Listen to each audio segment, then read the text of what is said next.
বিষ্ণু বললেন জান্নাতের ভেতরে দরজা হলো আটটা দরজার মধ্যে স্পেশাল একটা দরজা আছে, দরজাটার নাম হলো রাইয়ান। রোজাদাররা ছাড়া কেউ রাইয়ান দরজা দিয়ে ঢুকতে পারবে না। আবার বিষ্ণু বললেন একবার রাইয়ান দরজা দিয়ে ঢুকার সুযোগ যে পেয়ে যাবে চিরকালের জন্য তার গলার তৃষ্ণা মিটে যাবে। রোজা রাখলে গলায় তৃষ্ণা হয় না? এই যে আল্লাহর খুশির জন্য এই তৃষ্ণাকে সহ্য করে আপনি রোজা রেখেছেন, এর ফলাফল হিসেবে রাইয়ান দরজা দিয়ে ঢুকা মাত্রই আপনার গলার তৃষ্ণা শেষ। চাই শপিং মলে যখন আমরা ঢুকতে চাই কোন দিক দিয়ে ঢোকা লাগে? দরজা দিয়ে না, গেট দিয়ে। তো আমরাও জান্নাতের গেট দিয়েই তো ঢুকবো নাকি? আমরা জান্নাতের কোনো না কোনো গেট দিয়ে ঢুকতে হবে। বিশ্বনবী ফরমান, বুখারীর বর্ণনা, ইন্নালিল জান্নাতি সামানিয়াতু আবওয়াব, জান্নাতের ভেতরে 8টা দরজা আছে। কয়টা? বিশ্বনবী একবার সাহাবাদেরকে নিয়ে ওয়াজ করছেন, বলছেন তোমাদের মধ্যে এমন একজন ব্যক্তি আছে, এই ব্যক্তির আমলগুলো আল্লাহর কাছে এমন ভাবে কবুল হয়েছে, আল্লাহর কাছে ওই ব্যক্তি এতটাই সেরা, জান্নাতের 8টা দরজা কিয়ামতের দিন এই লোকটাকে ডাকতে থাকবে। প্রতিটা দরজা বলবে আপনি আমার দরজা দিয়ে ঢুকে জান্নাতে প্রবেশ করেন। সাহাবারা বললেন ইয়া রাসূলুল্লাহ, কে সেই ব্যক্তি? বিশ্বনবী বললেন ওই ব্যক্তির নাম হলো আবু বকর। কিয়ামতের দিন সাইয়েদনা আবু বকরকে 8টা জান্নাতের দরজা থেকেই জান্নাতগুলো ডাকতে শুরু করবে, উদখুল মিন বাবি, উদখুল মিন বাবি, আমার দরজা দিয়ে ঢুকেন, আমারটা দিয়ে ঢুকেন। ওই দরজা থেকে বলবে আমারটা দিয়ে ঢুকেন। আল্লাহু আকবার। বিশ্বনবী আমাদেরকেও নিরাশ করেন নাই। বিশ্বনবী বললেন কেউ যদি প্রতিদিন 5 ওয়াক্ত নামাজের আগে যে ওযু করে, ওযুর পরে কেউ যদি পড়ে আশহাদু আল্লা ইলাহা ইল্লাল্লাহ ওয়া আশহাদু আন্না মুহাম্মাদান আবদুল্লাহি ওয়া রাসূলুহু, প্রত্যেক ওযুর পরে যেই ব্যক্তি এই দোয়াটা পড়বে ওই ব্যক্তির জন্য রব্বুল আলামিন কিয়ামতের দিন জান্নাতের 8টা দরজা খুলে দিবে। সেও সাইয়েদনা আবু বকরের সাথে সাথে ওই 8টা দরজা যেটা দিয়ে মন চায় ঢুকতে পারবে। কোন সুবহানাল্লাহ। বিষ্ণু বললেন ইন্নালিল জান্নাতি সামানিয়াতু আবওয়াব, জান্নাতের ভেতরে দরজা হলো 8টা, মিনহা বাবুন ইউসাম্মা আর রাইয়ান, 8টা দরজার মধ্যে স্পেশাল একটা দরজা আছে, দরজাটার নাম হলো রাইয়ান। লা ইয়াদখুলুহু ইল্লা সাইমুন, রোজাদাররা ছাড়া কেউ রাইয়ান দরজা দিয়ে ঢুকতে পারবে না। যারা রোজা রেখেছেন তাদের জন্য এন্ট্রি দেয়া হবে এই দরজা দিয়ে ঢুকার।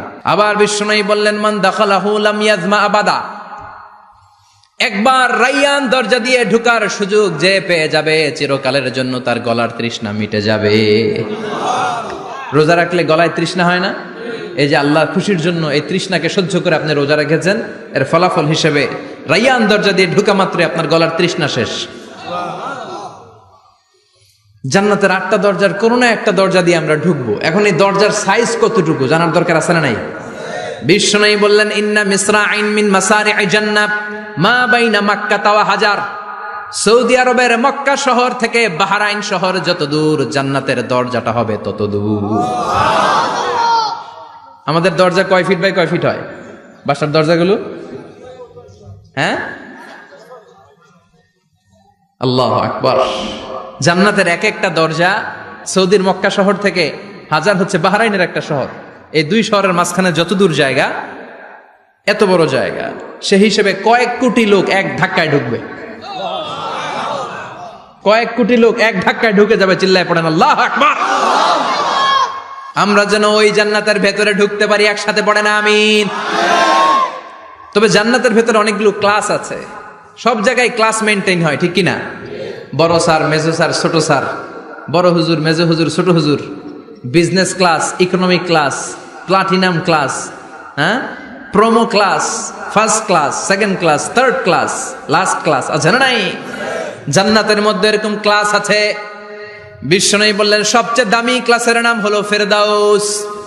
ইযা সাআলতুমুল্লাহ ফাসআলুহুল ফেরদাউস, এজন্য আল্লাহর কাছে যখন জান্নাত তোমরা চাইবা, ছোটটা চাইবা কেন, বড়টা চাও, ফেরদাউস চাও। ছোটটা যাবো না, কোনটা যাবেন? ইযা সাআলতুমুল্লাহাল জান্নাতা ফাসআলুহু আল ফেরদাউস, আল্লাহর কাছে যখন জান্নাত চাবা ছোটটা চেও না, বড়টা চাও। 8টা স্টেজ আছে জান্নাতে, এক একজনের আমল অনুযায়ী এই জান্নাতে ঢুকবে। কেউ ঢুকবে জান্নাতুল মাওয়াতে, কেউ জান্নাতুল নাঈমে, কেউ জান্নাতুল আদানের ভেতরে, কেউ দারুল কারার, দারুল খুলদ, দারুল মাকাম, ইল্লিগুন, এগুলোতে ঢুকবে। আমরা সবাই যেন জান্নাতুল ফেরদাউসের অধিবাসী হতে পারি। সূরাতুল মুমিনুনের শুরুতে আল্লাহ তাআলা মুমিনদের 7টা গুণের কথা বলেছে। আল্লাহ বলেছেন উলাইকা হুমুল ওয়ারিসুন আল্লাযীনা হুম ইয়ারিসুনাল ফিরদাউসা হুম ফিহা খালিদুন। এই 10টা আয়াতের ভেতরে যেই 7টা গুণের কথা আছে, কোন ব্যক্তি, কোন মুমিন বান্দা যদি এই 7টা গুণ নিজের মধ্যে ধারণ করতে পারে, তাহলে বাবা মারা গেলে ছেলে যেমনি বাবার সম্পদের ওয়ারিশ হয়ে যায়, ওই মুমিন বান্দাগুলো জান্নাতুল ফেরদাউসের ওয়ারিশ হয়ে যাবে। আমরা জান্নাতুল ফেরদাউসে যেতে চাই। কোথায় যেতে চাই? কথা বলেন। আমরা জান্নাতুল ফেরদাউসে যেতে চাই। জান্নাতের মেহমান হয়ে যখন জান্নাতীরা যাবে, জান্নাতের জন্য ওয়েলকামিং রিসিপশন থাকবে। ফেরেশতারা ডাকে ডেকে রেড কার্পেট রিসিপশন, লাল গালিচার সংবর্ধনা দিয়ে জান্নাতীদেরকে একের পর এক ডেকে ডেকে পেছন থেকে হাঁকিয়ে হাঁকিয়ে জান্নাতের ভেতরে ঢুকাই দিবে। পড়েন সুবহানাল্লাহ। وسيق الذين اتقوا ربهم إلى الجنة زمرا حتى إذا جاءوها وفتحت أبوابها وقال لهم خزنتها سلام عليكم طبتم فادخلوها خالدين سبحان الله পড়েন। জান্নাতীদেরকে বিচার শেষে যখন জান্নাতে নেওয়া শুরু করবে, লক্ষ লক্ষ কোটি কোটি জান্নাতি জান্নাতের দিকে ছুটতে শুরু করবে। ছুটতে ছুটতে দেখবেন প্রধানমন্ত্রী যদি কোনো এলাকায় শুভাগমন করে, প্রধানমন্ত্রীর স্টেজে ওঠার আগে কয়েকটা গেট আছে না নাই? থাকে না? 3-4টা গেট থাকে। প্রথম গেট, দ্বিতীয় গেট, তৃতীয় গেট। তো জান্নাতীরা যখন জান্নাতের দিকে যাবে, ফেরেশতারা হাঁকিয়ে হাঁকিয়ে নিবে, চলেন চলেন জান্নাতে চলেন, কংগ্রেচুলেশন, সুস্বাগতম। তারা যেতে যেতে জান্নাতে ঢোকার পথে যে বড় বড় গেটগুলো থাকবে, এই গেটগুলো পাবে। এই গেটগুলো এত সুন্দর, এত মনোরম, এত সুন্দর ডিজাইন করা, এত সুন্দর এগুলো structure, amazing, marvellous, genius, awesome, supercalifragilisticexpialidocious, অসম্ভব ভালো, অসাধারণ ভালো। এক একটা গেট এত বিশাল।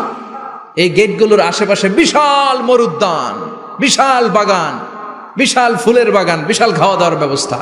এই সুন্দর দৃশ্য আর চাকচিক্যময় জায়গা দেখে জান্নাতীরা মনে করবে এটাই জান্নাত। জান্নাতীরা এটাই জান্নাত মনে করে, এখানেই খাও দাও, দুনিয়াকে মজা লে লো দুনিয়া তোমারি হ্যায়। জান্নাতীরা বলবে জান্নাতকে মজা লে লো জান্নাত তোমারি হ্যায়। জান্নাতীরা বসে ওখানেই খাও দাও শুরু করে দিবে। ফেরেশতারা বলবে এটা জান্নাত না, এটা তো জান্নাতের গেট। গেট দেখে পাগল হলেন কেন? এদিকে বেশি খাওয়া দাওয়ার দরকার নাই, জান্নাত অনেক দূরে, চলেন চলেন। জান্নাতীরা কয় এর চেয়ে সুন্দর, এর চেয়ে সুন্দর জান্নাত ইজ ওয়েটিং ফর আস, এর চেয়ে সুন্দর জান্নাত অপেক্ষা করছে, চলো চলো সেটাতে ঢুকবো। আবার ফেরেশতারা পেছন থেকে হাঁকাতে থাকবে, চলেন চলেন। আবার অনেক লম্বা একটা পথ পাড়ি দেওয়ার পরে দ্বিতীয় গেট। দ্বিতীয় গেট প্রথম গেটের চেয়ে অনেক সুন্দর। ওইটার ডিজাইন, ওইটার কারুকার্য, ওইটার মনোরম পরিবেশ আরো মনোমুগ্ধকর, অসাধারণ। জান্নাতীরা ফেরেশতাদেরকে আর কিছু জিজ্ঞেস না করে ওইখানেও খাওয়া দাওয়া শুরু। ভাবছে এটাই জান্নাত, কারণ এত সুন্দর জায়গা তো জান্নাত না হয়ে পারে না। ফেরেশতারা আবার বলবে জান্নাত অনেক দূরে, এটা জান্নাত নয়, এটা তো গেট, ওয়েলকামিং রিসেপশন গেট, জান্নাত অনেক দূরে। জান্নাতীরা আবার ছুটতে শুরু করবে। ছুটতে ছুটতে 3 নাম্বার গেট যে কত বড়, কল্পনার বাইরে। এটা জান্নাতের একেবারে কাছাকাছি। ওই জায়গার সৌন্দর্য, নাজ নেয়ামত দেখে জান্নাতীরা 100% নিশ্চিত হয়ে যাবে যে এটা জান্নাত না হয়ে পারে না, এটা জান্নাত, কোনো কথা নাই। জান্নাতকে মজা লেলো জান্নাত তোমারি হ্যায়। মজমাস্তি শুরু করে দাও, খাওয়া দাওয়া শুরু করো, পানাহার শুরু করো, বিশ্রাম শুরু করো। দুনিয়াতে অনেক কষ্ট করেছি। তারা মনে করবে এটাই জান্নাত। 3 নাম্বার গেটে তারা নিশ্চিত এটা জান্নাত না হয়ে পারে না। কাউরে কিছু জিজ্ঞেস না করে এখানেই খাওয়া দাওয়া শুরু। ফেরেশতারা বলবে এটা জান্নাত না, জান্নাত আরো দূরে। সুবহানাল্লাহ। আবার জান্নাতীরা উঠতে শুরু করবে। যেতে যেতে যেতে যেতে যেতে যেতে তাদের কাঙ্ক্ষিত জান্নাতের সামনে চলে আসবে। বিশাল জান্নাতের প্রধান ফটক। এই ফটক দিয়ে সব জান্নাতীরা, কয়েক কোটি জান্নাতি এক ধাক্কায় ঢুকে যাবে। মা বাইনা মক্কা ওয়া হাজার, মক্কা থেকে বাহরাইন শহরের 1000 পর্যন্ত যত এরিয়া, কয়েক হাজার কিলোমিটার, একটা গেট। এরকম কয় গেট আছে? 8টা। সুবহানাল্লাহ পড়েন। কোটি কোটি জান্নাতীরা এক ধাক্কায় ঢুকবে। এক ধাক্কায় ঢুকার পরে জান্নাতের নাজ নেয়ামত দেখে সব জান্নাতীরা শকড, থান্ডার্ড, পাজলড, অ্যাস্টনিশড, সারপ্রাইজড। মুখ দিয়ে কোনো আওয়াজ নাই। খেয়ে যাবে। এত সুন্দর হয় কি করে? সব জান্নাতীরা মনের অজান্তে মুখ দিয়ে একটা শব্দ উচ্চারণ করবে, শব্দটা হলো আলহামদুলিল্লাহ। وقالوا الحمد لله الذي أورثنا الأرض نتبوأ من الجنة حيث نشاء فنعم أجر العاملين। প্রশংসা ওই আল্লাহর যে আল্লাহ জান্নাতের মধ্যে আমাদের জন্য এত সুন্দর বাসস্থানের ব্যবস্থা করে দিয়েছে। দুনিয়াতেও মুমিনরা ভালো কিছু পাইলে কি পড়তো? তো জান্নাতে যে এটা ভুলে যাবে? কথা বলেন। জান্নাতে যেও মুমিনদের মুখ নিঃসৃত সর্বপ্রথম যে শব্দটা, সেটা কি? আওয়াজ করে বলেন, সেই শব্দটা কি?